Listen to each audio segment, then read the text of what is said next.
Okay, so for this portion, um, I will be discussing my results from kind of my at&t calculations of their financial ratios compared to the financial ratios that we found available on the RMA website.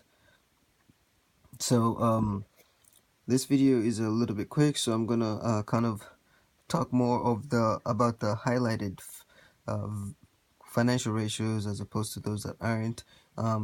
But just to touch up on those that aren't, we have our quick ratio, we have our current ratio, our debt to equity ratio, and our equity multiplier ratio, and those values are almost similar, kind of close to each other, and this is kind of expected because they don't they are compared to kind of like the current assets and the current liabilities of the companies, and most of these companies will try to keep their current ratios low, their quick ratios kind of low as well. But the focus for this video is going to be on items such as fixed assets, turnover, and all the pre-tax ratios, so the profit margin, the return on assets, and the return on equities.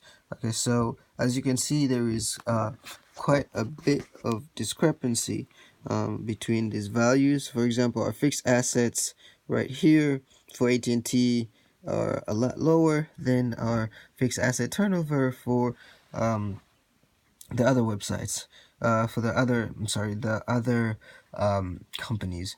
And this is due to the kind of the age, the level at which at&t is. Right now it's the number one telecommunications retailer, so it's been here for quite some time and has kind of reached a phase where it is now stagnant.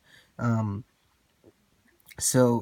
its fixed asset turnover, it has a large number of sales over its fixed assets, which have kind of remained constant for quite some time, and this has helped reduce the fixed asset turnover ratio, because with these other companies, as the companies are growing, their sales are increasing, so they might have a lot lower sales at this time, therefore causing their denominators to be larger than the sales, and that's making their numbers, their ratio, appear a lot larger.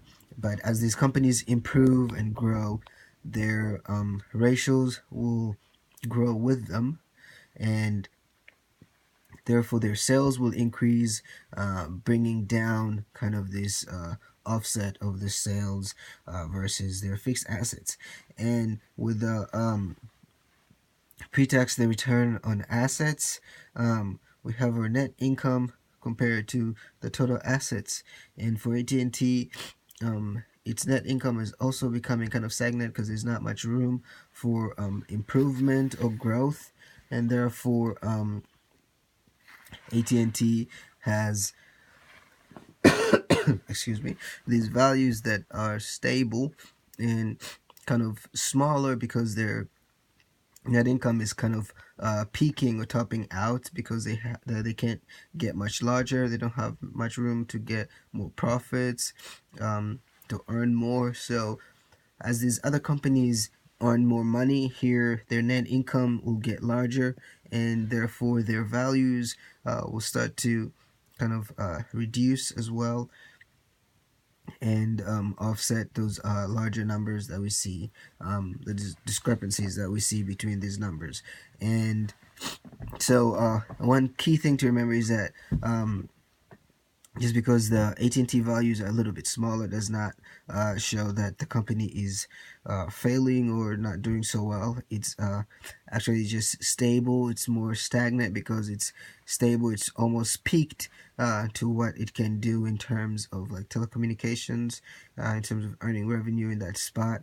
And as these companies grow, they might take some customers from at&t, and therefore at&t's numbers might get a little bit bigger because their net income might reduce or something like that.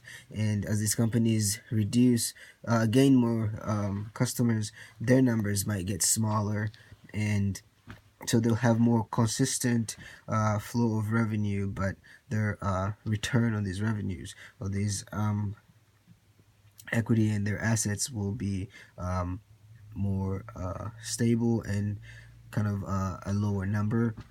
And yeah, I guess that's um, my presentation for today. Thank you, Dr. Hopper, for this opportunity. Thank you.